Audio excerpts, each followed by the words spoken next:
পানের এলাকায় আমাদের পানেরই এলাকা। পানেরই এলাকা। মানে আপনার কিছু কিছু জায়গা আছে, কিছু কিছু জায়গা আছে আপনার ওই পানের মাঠে গেলে আর ওই কোন কোন মুখ দিয়ে ঢুকলাম, কোন মুখ দিয়ে বেরোলাম, কোন দরজা দিয়ে ঢুকলাম, কোন দরজায় যাবো, এগুলা খুঁজে পাওয়া যায় না। মানে মাঠকে মাঠ পানেরই চাষ, এত পানের এত আবাদ। পানের আবার। আজকে এখন পর্যন্ত কয় টাকা মারলেন? 500 মতো লাগে। মাত্র। ছেলে মেয়ে লেখাপড়া করে? হ্যাঁ, ছেলেমেয়ে সব বিয়ে দিয়ে দিছে। সব বিয়ে দিয়েছেন। 3 দিয়ে বিয়ে দিয়ে দিছে। এখন সংসার বলতে কে কে আছেন? এখন ধরুন এখন 2 জন না। 2 জন। আচ্ছা, তাহলে তো সংসারে মোটামুটি খরচ আপনার কম আছে। কম আছে। তার মানে আপনার জন্য তো একটু ভালো। হ্যাঁ, এলাম ভালো। মাছ মাংস তো খাচ্ছেন। হ্যাঁ, আল্লাহ যখন বড় লাগে কিনছি না। আজকে কি মাংস কিনেছেন? আজ আর কিনছি না। দৈনিক আমার মাংসটা গরিব মানুষ দৈনিক।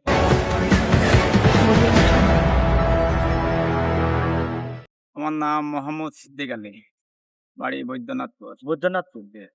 তো এই যে এখানে যে কাজটা গুলো করেন, এটা কি কাজ বলা হয়? এটা ব্যবসা করি আর কি। ব্যবসা। এটা জি। কি পানের বরজের ক্ষেত্রে যেটা লাগে? জি, এটা পানের বড়তে লাগে। ওয়াশি। ওয়াশি এবং ষোলো বলে অনেকে জায়গায়, আমরা ওয়াশি বলে আর কি। ওয়াশি বলেন। জি। আচ্ছা। তো আপনার শুরুটা একটু জানতে চাচ্ছি এবং আপনার এই যে কাজটা শুরু করার আগে কোন কাজ করতেন এবং এই কাজটা শুরু করলেন কিভাবে? এই কাজটা ১ম আমি ধরেন অনেক কাহিনী আর কি আমার জীবনের। আমি ১ম এ কাঁচামালের ব্যবসা করতাম ছোট থেকে। পরে সংসারের থেকে আমাকে আলাদা করে দেয় বাবা-মা। বাবা-মা এবং ভাই ভাগারে। আচ্ছা। আলাদা করার পর আমি এখানে একটা সেলেটনের কারখানা করি। এখানে? ওই সাইডে ওই যে একটা আলাদা জায়গা পাশেই? পাশে। হ্যাঁ, হ্যাঁ। তারপরে ওর পাশাপাশি আমি ওই যে গরুর একটা খড় বিক্রি করে না? হুম। যাকে বলে বিচলি, আমার দেশে বিশালি বলে। ওইগুলা বিক্রি করতে, করতে এখানে হঠাৎ করে এই হাটটা ছিল ঝাউদার বাজারে, পুরাতন বাজারে। তো ওখানে আপনার ওই জায়গার সমস্যার কারণে হাটটা এখানে চলে আসে। এখানে আসলাম ২-১ হাট কেনা বেচা করার পরে আমি তো এমনি আমার পেশা ব্যবসা। ২-১ ব্যবসা হাট বলতে ব্যবসা কোন ব্যবসা? এইগুলা আসলে আরকি। মানে ব্যবসা ১ম এ কাঁচামাল ব্যবসা করতাম। আচ্ছা। পরে ওই সেনারারির ব্যবসা করলাম। ওর পাশে গরুর খাবার ওই যে খড়ের ব্যবসা করলাম। যখন এই মালটা এখানে হাট লাগলো, ২-১ হাট কিনা বেচা করার পরে দেখলাম যে মালে তো লাভ হচ্ছে।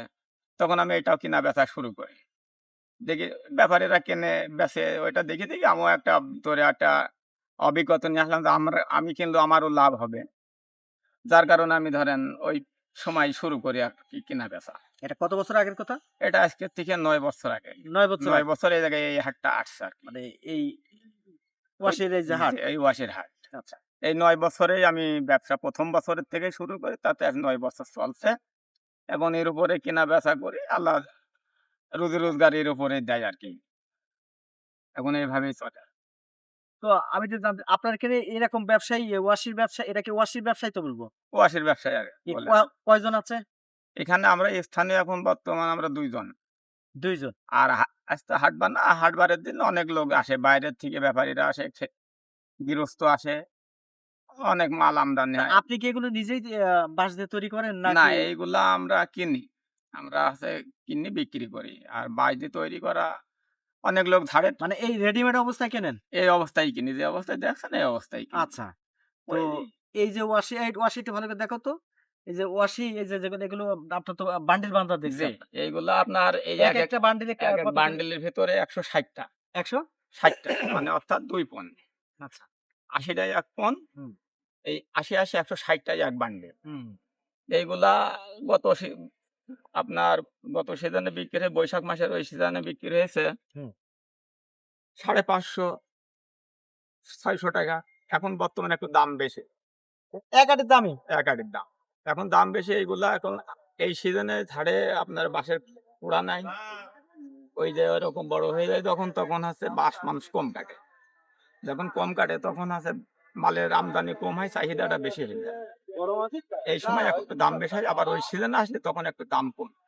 এখন মানে এইগুলা মনে করেন ৳৬২০, ৳৬০০, ৳৬৩০ এরকম বিক্রি হয়। মানে চাহিদার উপরে আটি প্রতি। আটি পড়ে পিস থাকে কয়টা বললেন? ১৬০? ১৬০ টা। এর বেশি নেই? না এর বেশি হবে না। এটা গুনা জিনিস। আচ্ছা। মানে ওইটাই নিয়ম। এটা কি আমাদের দেশের বাঁশ নাকি এরকম মানে এটা কোন অঞ্চল থেকে এগুলো সব আনেন এটা আপনারা? আমার দেশেও হয়। আবার এই যে আপনার আলমডাঙ্গা, চুয়াডাঙ্গা, মেহেরপুর ওই জায়গা থেকে অনেক সময় নিয়ে আসা, যখন অতিরিক্ত চাহিদা হয় তখন নিয়ে আসি। বেশিরভাগ আমাদের এলাকার এই আমদানি এলাকার মালেই আচ্ছা, এই যে আপনার এই সাইডটা একটু দেখাবেন, এই যে তার মানে এই যে আপনার যে এটা তো গাঁটকি মারা বলবো না, আটি বলা, তাহলে আমরা আটি বলি, আটি। এক এক আটি। আচ্ছা, বেচা বিক্রি কেমন হয়? বেচা বিক্রি ভালোই হয়, যথেষ্ট হয়। হাট বারের দিন দেখা যাচ্ছে আমরা 1-1.5 আটি 200 আটি মাল বিক্রি করি। 200 আটি। জি, মানে এগুলো তো আপনার এক একজন 20 আটি 30 আটি 10 আটি 5 আটি এরকম নেয়, তার যতটুকু দরকার সেই মানে পানের দিক থেকে তো আপনার এই অঞ্চলের পান তো মোটামুটি আপনার বেশি হয় আর পানের এলাকায় আমাদের পানেরই এলাকা। পানেরই এলাকা, মানে আপনার আহ, কিছু কিছু জায়গা আছে, কিছু কিছু জায়গা আছে আপনার ওই পানের মাঠে গেলে আর ওই কোন কোন মুখ দিয়ে ঢুকলাম, কোন মুখ দিয়ে বেরোলাম, কোন দরজা দিয়ে ঢুকলাম, কোন দরজায় যাবো, এগুলা খুঁজে পাওয়া যায়। মানে মাঠকে মাঠ পানেরই চাষ, এত পানের আবার। এত পানের আবার। এখন বর্তমান আমাদের নিজের গ্রামটা একটু কম, ওই যে মরা লাগে মাঝে মাঝে, নতার ওর আবার পানের নতার হয়, হ্যাঁ, ওই নতার গুলা মরা লাগে, পচে যায়, অনেক সময় শুকাই যায় রোদে অতিরিক্ত তাপমাত্রা হলে। আপনার কি আর নিজেরও পান আছে নাকি? আমার আছে, আমার ক্ষেত ধরেন, আমাদের 2 ভাইয়ের ক্ষেত ছিল 2 বিঘা, অর্থাৎ 66 শতক। আচ্ছা। এখন মরতে মরতে ওই মরা লাগে, পচা লাগে, এই অবস্থায় সব নষ্ট হয়ে গেছে, এখন অল্প কিছু আছে। পান চাষ করাও তো একটা মানে কি বলবো আর কি, পানের ভিতরেও তো আর কি অনেক পান ইয়ে আছে। চাষে খুব সমস্যা, সমস্যা বলতে এই সব জিনিসের দাম বেশি, তারপরে ক্ষেত লাস্টিং করে না, মরা লাগে বেশি। আগে তো এই মরা রোগটা ছিল না, আপনার ওষুধ দিয়ে কোনো কাজ করে না ঠিক মতো। আগে একবার ওষুধ আগে দেওয়াই লাগতো না প্রথমে, মাঝে ওষুধ আসলে ওষুধ দেওয়া দিলে একটু কম ছিল, কিন্তু এখন বর্তমানে আর ওষুধে কাজ করে না, তাপমাত্রা বেশি। কাজই করে। কাজ মানে না বললাটাই ঠিক, কোনো কাজ আমরা পাইনি ওষুধে।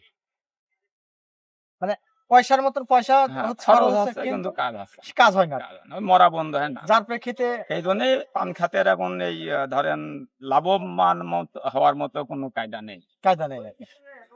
এখন কর্ম, চাষি মানুষ আমরা, আমাদের কর্ম, না করে উপায় নাই। না করতে তো আমরা তো চাকরি করতে পারছি না। চাকরি তো আপনার, আবার মনে করেন আপনার চাকরি তো এটা। আবার পরের জনও দিতে যাচ্ছে না, হুম।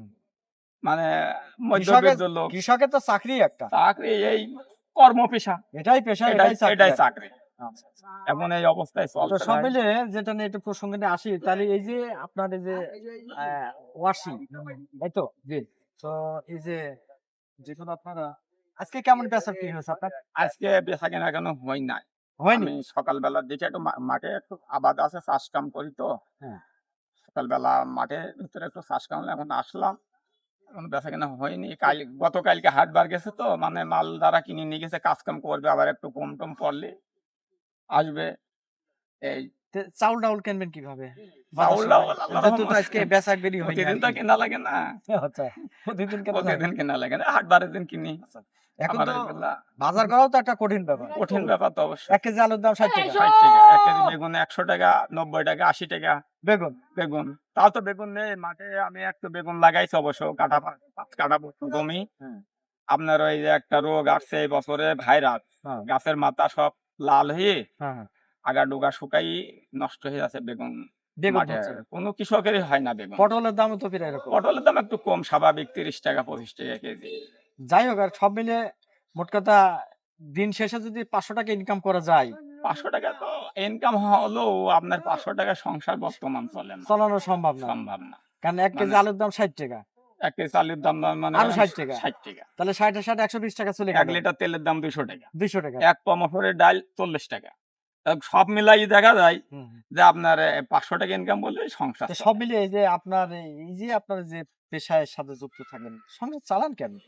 আল্লাহর রহমতে এই একটু মাঠে আবাদ করি, একটু পানের বরজ আছে, একটু মরিচ লাগাইছি, বেগুন লাগাইছি, একটু ব্যবসা বাণিজ্য করে এই সব মিলাই দেখা যায়, ধানের আবাদ করে সব মিলাই এখন চাল কেনা লাগে না, চালটা ধানের জমির ধানে আবাদ হয়, সব মিলাই দেখা যায় যে আপনার ওই আল্লাহ দিন পাতটা কোন রকম পার করে।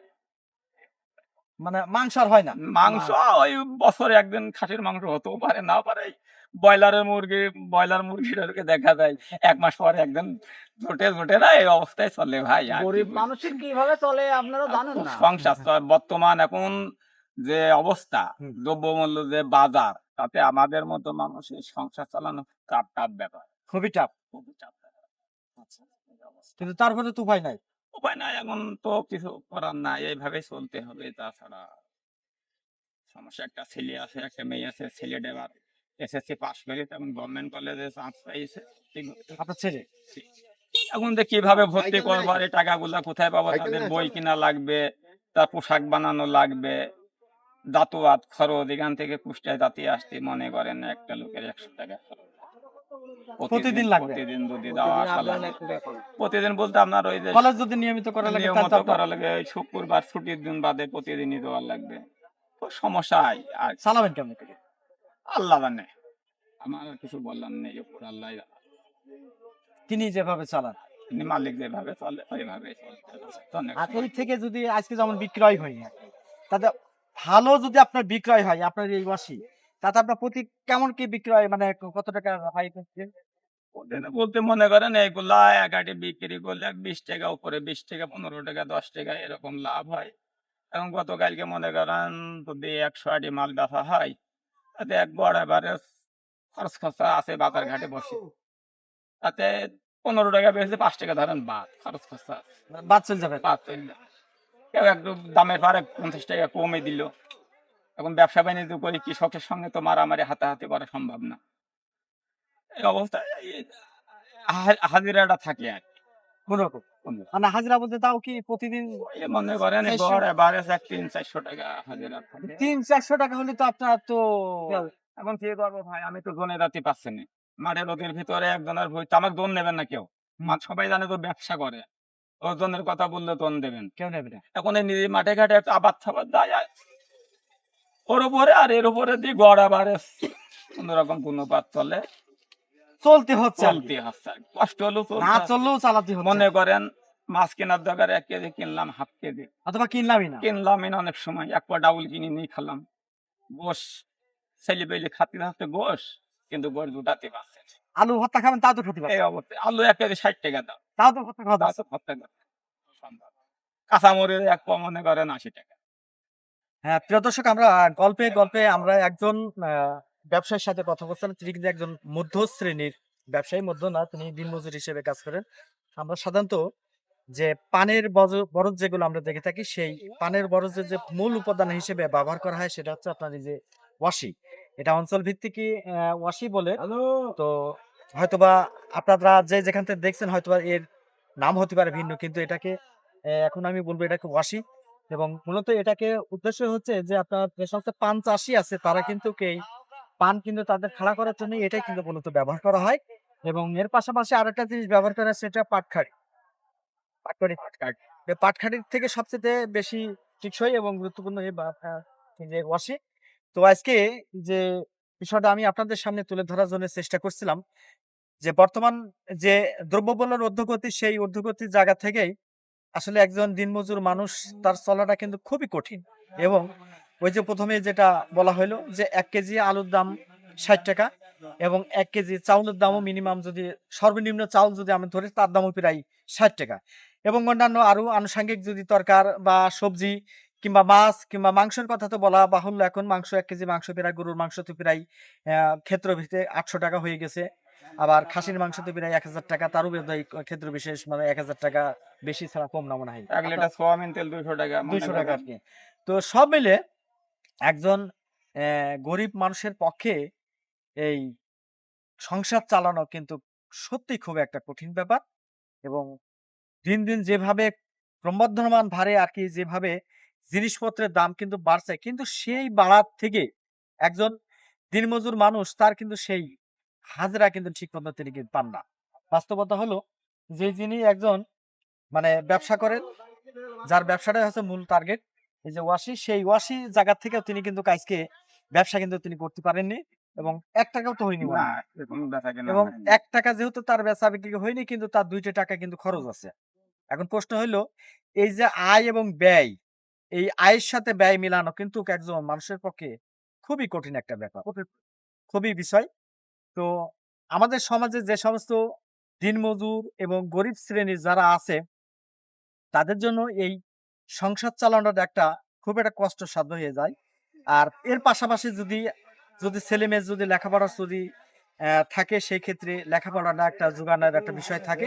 কিন্তু সেই যোগানটাও কিন্তু এই গরিব মানুষের পক্ষে সম্ভব না। তিনি কিন্তু আপনার ছেলে তো একটাই বললেন নাকি? একটা ছেলে একটা ছেলে, একটা মেয়ে এবং তারা কিন্তু অলরেডি পড়াশোনা অবস্থায় আছে এবং সেই জায়গা থেকেই তো তিনি বলছেন যে আসলে তার যে অবস্থান সেই জায়গাতে লেখাপড়া চালানোর খুব কষ্টসাধ্য ব্যাপার এবং বাদবাকিটা তিনি মহান আল্লাহর কাছে তিনি প্রত্যাশা করছেন যে তিনি যেভাবে চান আরকি সেভাবেই হবে আরকি।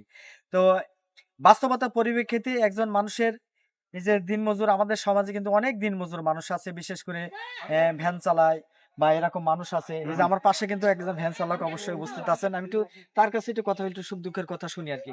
আপনি কোথা থেকে আসলেন? আমি আসছি এখন বাকলতে আসলাম ধান নিয়ে দাঁড়া। আখল থেকে আসলেন আপনি। আচ্ছা, আচ্ছা।